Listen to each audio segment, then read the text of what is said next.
episode of Agric today shall be focused on the continued training of farmers here at Calabar Municipality and Odugbani, where the representative representing the people here decided to bring people together and ensure that a cooperative society is being registered for their own good, in ensuring that the agriculture activities in these parts of Calabar thrive. Today we've seen different scholars and experts come and teach this crowd of over 600 people on poultry and of course the palm. Yes, we heard what the poultry expert said. He gave them the nitty-gritty in as regards to farmers and what they need to do in ensuring that birds survive, and of course they're able to make gain from whatever it is that they are doing. He harped on the fact that agribusiness is what farmers should look into, rather than just seeing agriculture as just being business as usual. And that is where I, as a poultry farmer, come to play.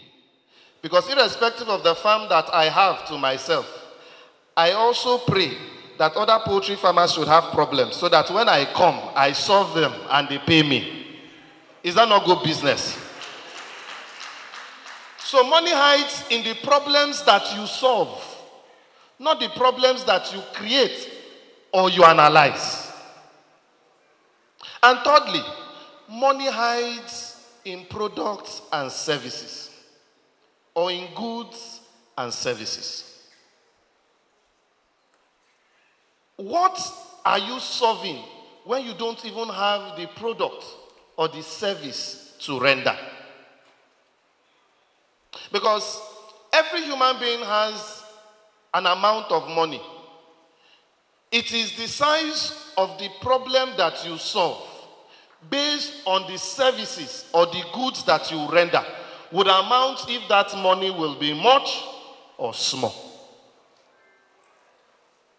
So if you want to be a full-time poultry farmer as I am, you will definitely have his full-time benefits. If you want to be a part-time poultry farmer, you will definitely have the part-time benefits. And so at the end of the day, in as much as each and every one of us makes money, there is a degree to which the money is made. But I didn't come here this morning, and even when I was contacted by the foundation, I told them that they caught me by the topic they said I should come and give. They didn't ask me to come and look at poultry farming. They said I should come and look at poultry value chain. Now that is a broader spectrum of a minute sector of what I represent. And in as much as it had given me an opening, it makes me let you know that you can make money in poultry farming even without raising birds from day old to maturity. Because when we talk about a value chain, we are talking about all the processes that comprise the existence of a service that gives rise to a product right from its inception to its consumption. It is now as a fact that from every sector of that individual sector, there is an amount of value that is supposed to be given. And because of that value, people can choose a particular niche out of that value chain and exist there and grow there. What am I trying to say? Is that as poultry is, we already know it is the raising of domesticated birds, either for household or commercial consumption.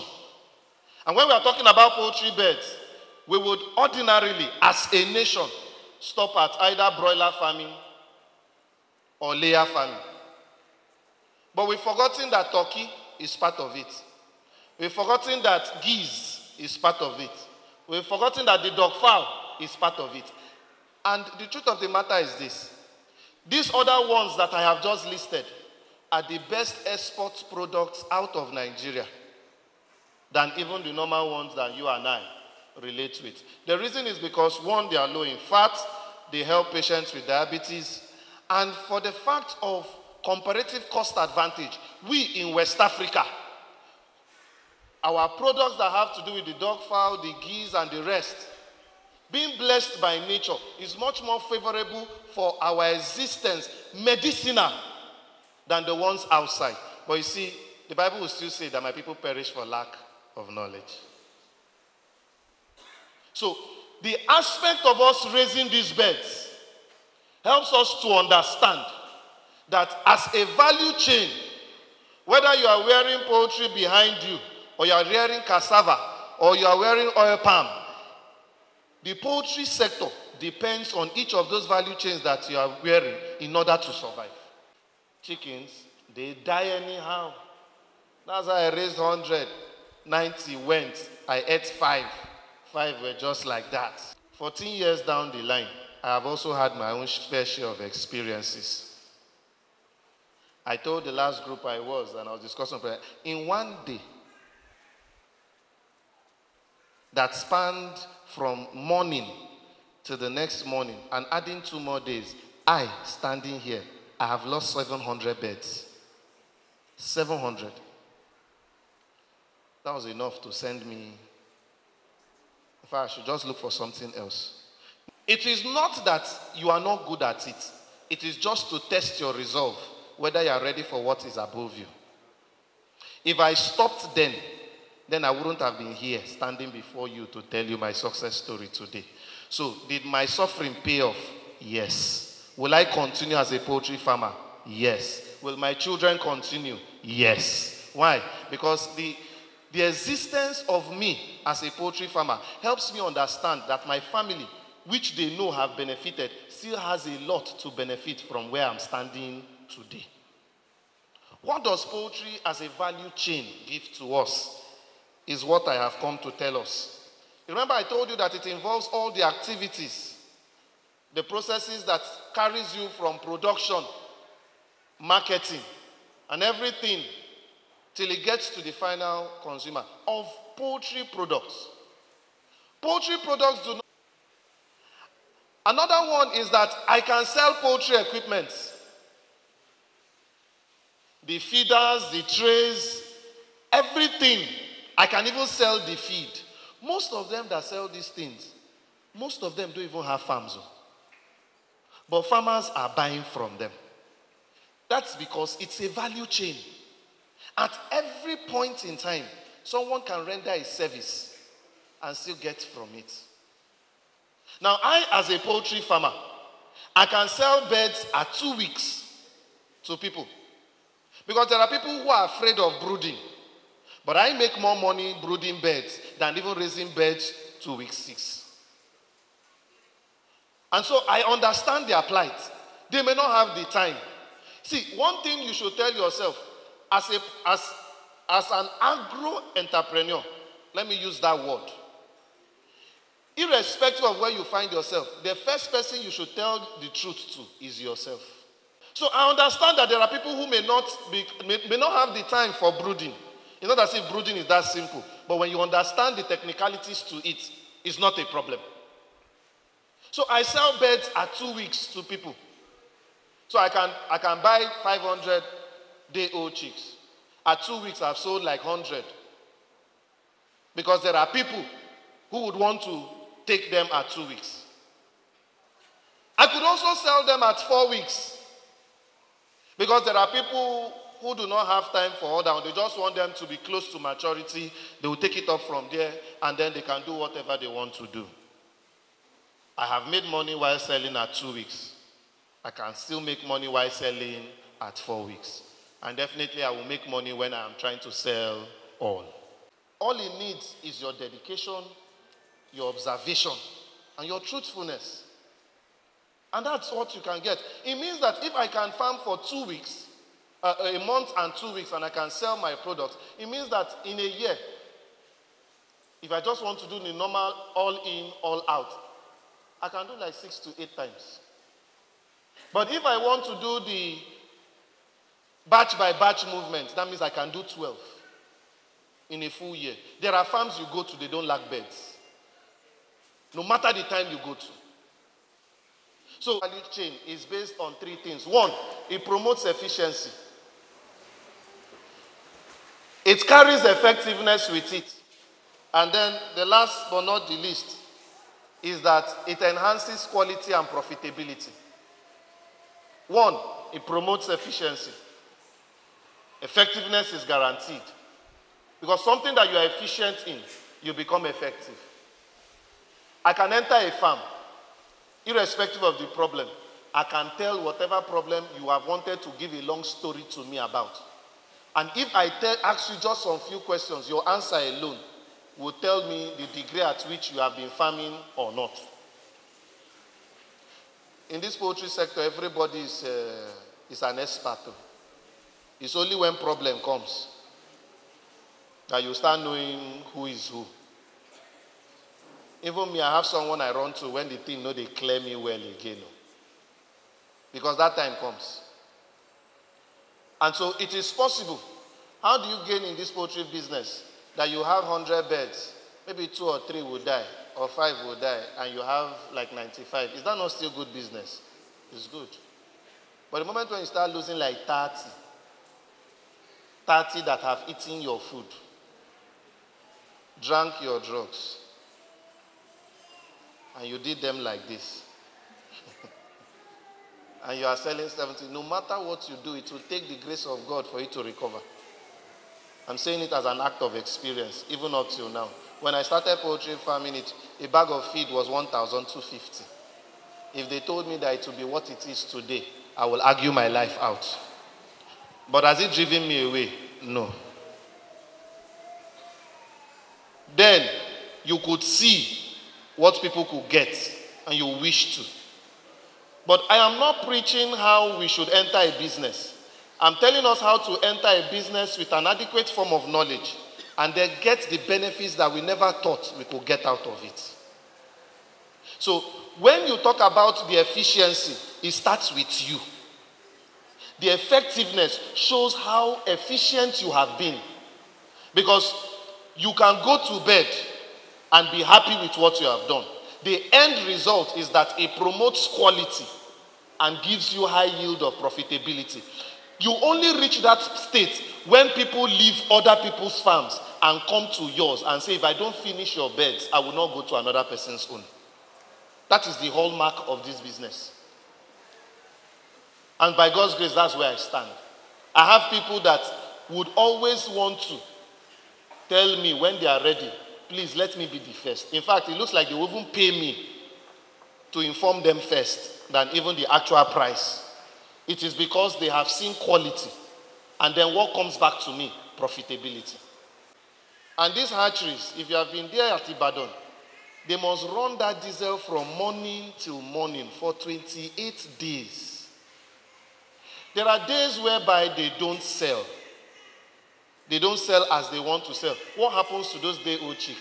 They become meat protein. What we call meat protein, they carry back and crush them and feed the old ones. So that's a loss. So when at day one, if your birds are 40 in weight, you weigh this one 40, this one 41, and like that, it should tell you that at your day 7, your birds are supposed to be weighing 4 times the initial weight that you brought them to the farm. Hear me and hear me well. Quote me anywhere. I said so. And there are empirical studies to prove my point. So that even if you, by this venture, after now, enter into the class that I am, you will see it for yourself. Practically, I will show you that they weighed this when they came. At day 7, if I brought them at 40, they should be weighing 160 and above. It means that the journey is okay.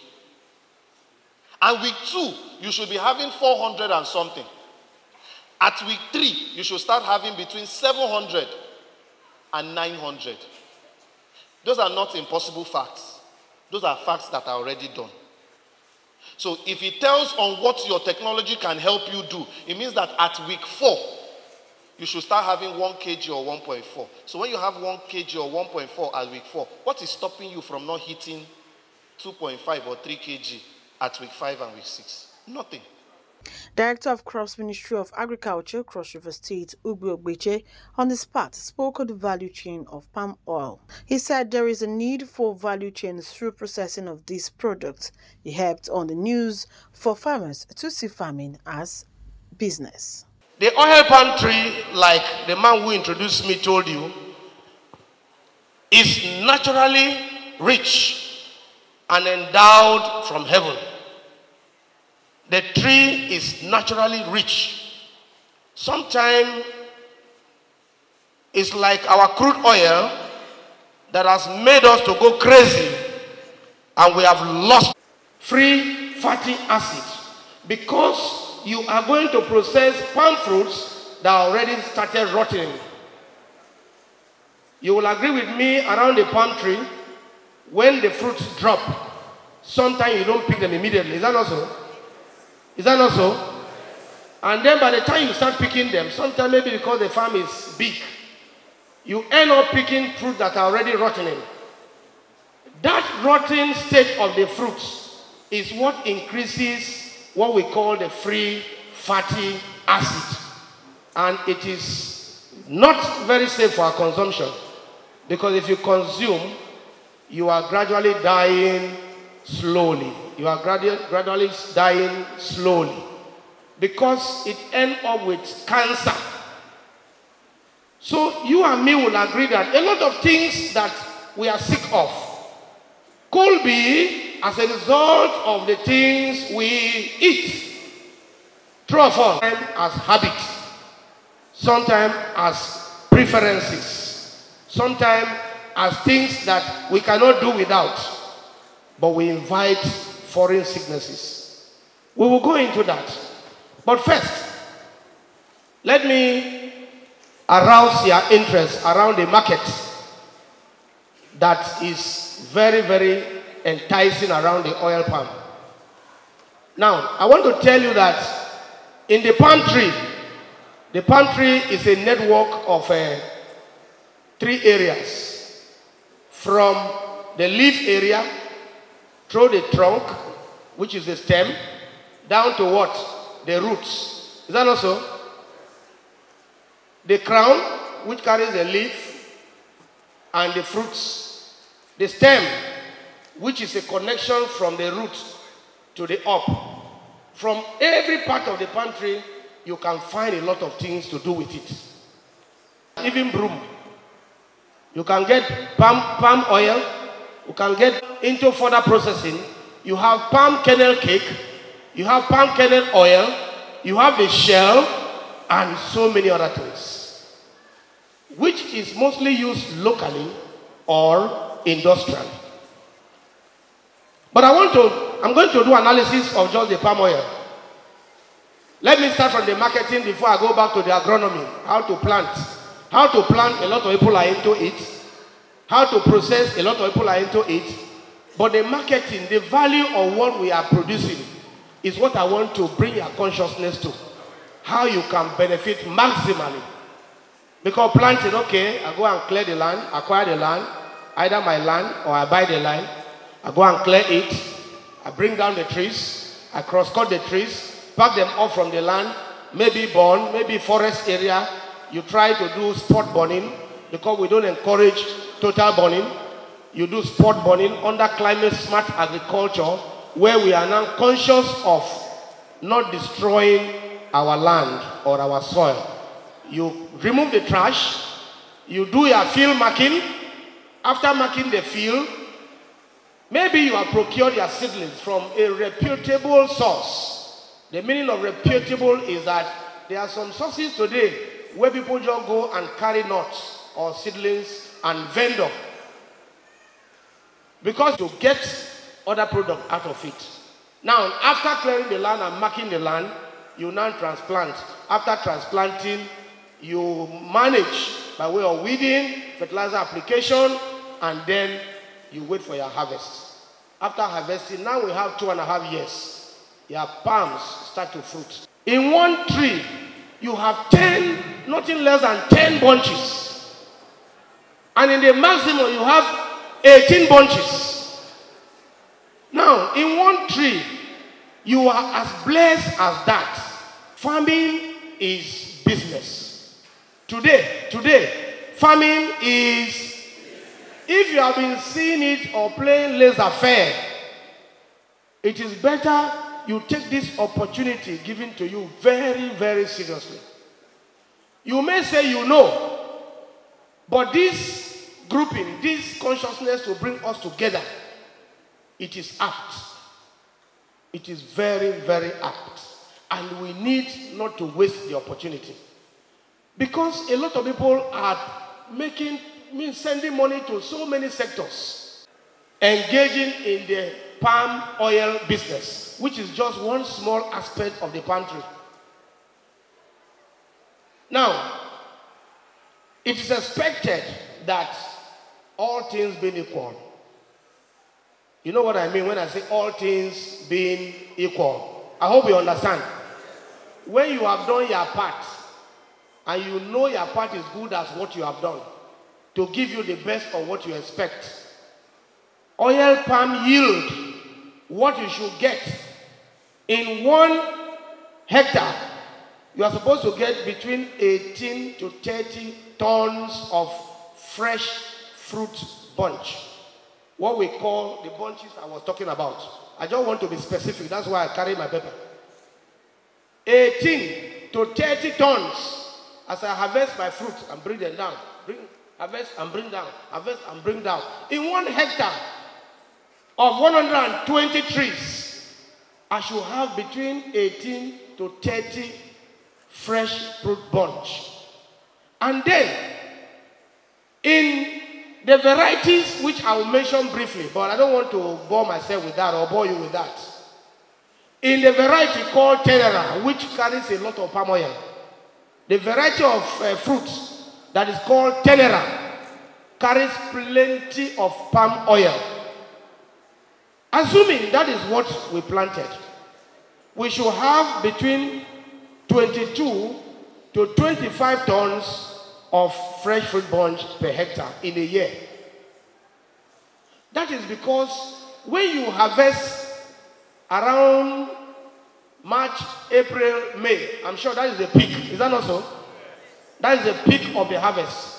Then you begin to pick small after that 3 months. When you sum all of it, you should be able to get not less than 20 fresh fruit bunch or 20 metric tons of fresh fruit bunch. That's what we are talking about. Under good practice. Not the one you go and sleep and you expect the thing to come like some farmers do. There are some farms you go, they are not maintaining, but they are expecting something from it. I know times are hard, but the reality is that when you put in your best, you should be able to get that, nothing less than that. And the books, the textbooks on agriculture and oil palm have told us that if you process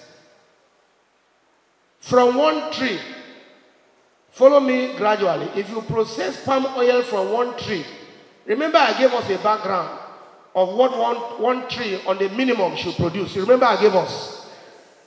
Now, assuming you process the palm oil from one tree, you should have between 35 to 75 liters of palm oil.